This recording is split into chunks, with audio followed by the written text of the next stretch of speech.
Chapter 8. Like the sun. Truth, Shekhar reflected, is like the sun.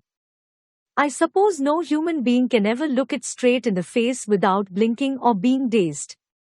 He realized that, morning till night, the essence of human relationships consisted in tempering truth so that it might not shock. This day he set apart, as a unique day. At least one day in the year we must give and take absolute truth whatever may happen.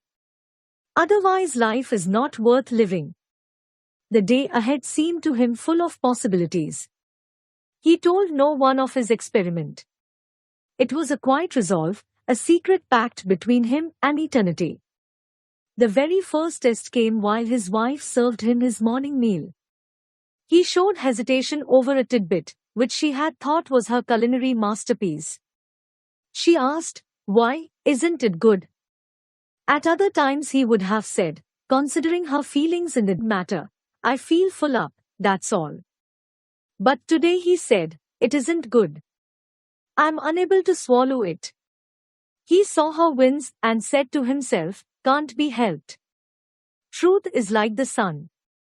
His next trial was in the common room when one of his colleagues came up and said, "Did you hear of the death of so-and-so? Don't you think it a pity?" "No," Shekhar answered. "He was such a fine man," the other began. But Shekhar cut him short with, "Far from it. He always struck me as a mean and selfish brute."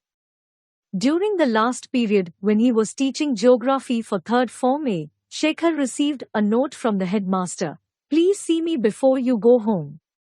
Shekhar said to himself, "It must be about these horrible test papers." The bell rang, and the students burst out of the class. Shekhar paused for a moment outside the headmaster's room to button up his coat. That was another subject the headmaster always sermonized about. He stepped in with a very polite "Good evening, sir." The headmaster looked up at him in a very friendly manner and asked, "Are you free this evening?" Shekhar replied, "Just some outing which I have promised the children at home." "Well, you can take them out another day. Come home with me now." "Oh, yes, sir, certainly." And then he added timidly, "Anything special, sir?" "Yes," replied the headmaster, smiling to himself. "You didn't know my weakness for music?" "Oh, yes, sir. I've been learning and practicing secretly, and now I want you to hear me this evening. I've engaged a drummer and a violinist to accompany me. This is the first time I'm doing it full risk, and I want your opinion. I know it will be valuable." Shekhar's taste in music was well known. He was one of the most dreaded music critics in the town. But he never anticipated his musical inclinations would lead him to this trial. "Rather a surprise for you, isn't it?" asked the headmaster. "I've spent a fortune on it behind closed doors." They started for the headmaster's house. "God hasn't given me a child, but at least let him not deny me the consolation of music," the headmaster said, pathetically, as they walked.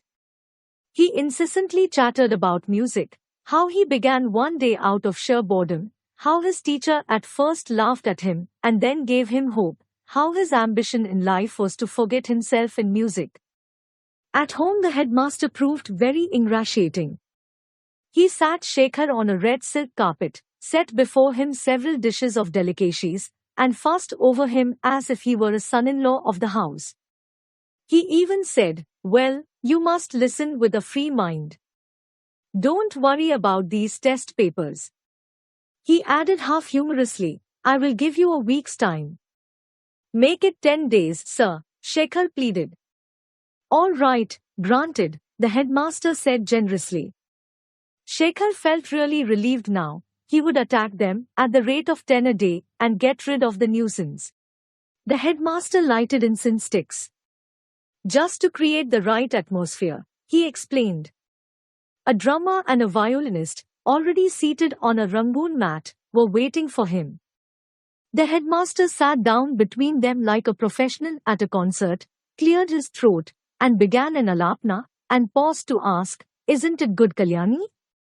Shekhar pretended not to have heard the question. The headmaster went on to sing a full song composed by Tyagaraja and followed it with two more. All the time the headmaster was singing, Shekhar went on commenting within himself, he croaks like a dozen frogs. He is bellowing like a buffalo. Now he sounds like loose window shutters in a storm. The incense sticks burnt low. Shekhar's head throbbed with a medley of sounds that had assailed his eardrums for a couple of hours now. He felt half stupefied. The headmaster had gone nearly hoarse when he paused to ask, "Shall I go on?" Shekhar replied, "Please don't, sir, I think this will do." The headmaster looked stunned. His face was beaded with perspiration. Shekhar felt the greatest pity for him. But he felt he could not help it. No judge delivering a sentence felt more pained and helpless. Shekhar noticed that the headmaster's wife peeped in from the kitchen with eager curiosity. The drummer and the violinist put away their burdens with an air of relief. The headmaster removed his spectacles, mopped his brow, and asked, "Now, come out with your opinion." "Can't I give it tomorrow, sir?" Shekhar asked tentatively. "No, I want it immediately, your frank opinion." "Was it good?" "No, sir." Shekhar replied. "Oh, is there any use continuing my lessons?" "Absolutely none, sir." Shekhar said with his voice trembling. He felt very unhappy that he could not speak more soothingly. Truth, he reflected, required as much strength to give as to receive. All the way home he felt worried. He felt that his official life was not going to be smooth sailing hereafter. There were questions of increment and confirmation and so on, all depending upon the headmaster's goodwill. All kinds of worries seemed to be in store for him. Did not Harishchandra lose his throne, wife, child, because he would speak nothing less than the absolute truth whatever happened?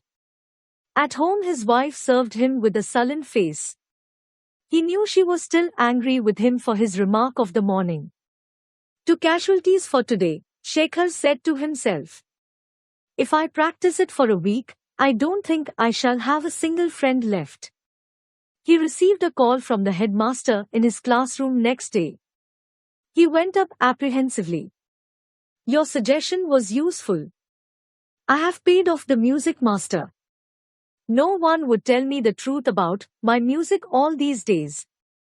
Why such antics at my age? Thank you. By the way, what about those test papers? You gave me 10 days, sir, for correcting them." "Oh, I've reconsidered it. I must positively have them here tomorrow. 100 papers in a day. That meant all night sitting up. Give me a couple of days, sir." "No, I must have them tomorrow morning. And remember, every paper must be thoroughly scrutinized."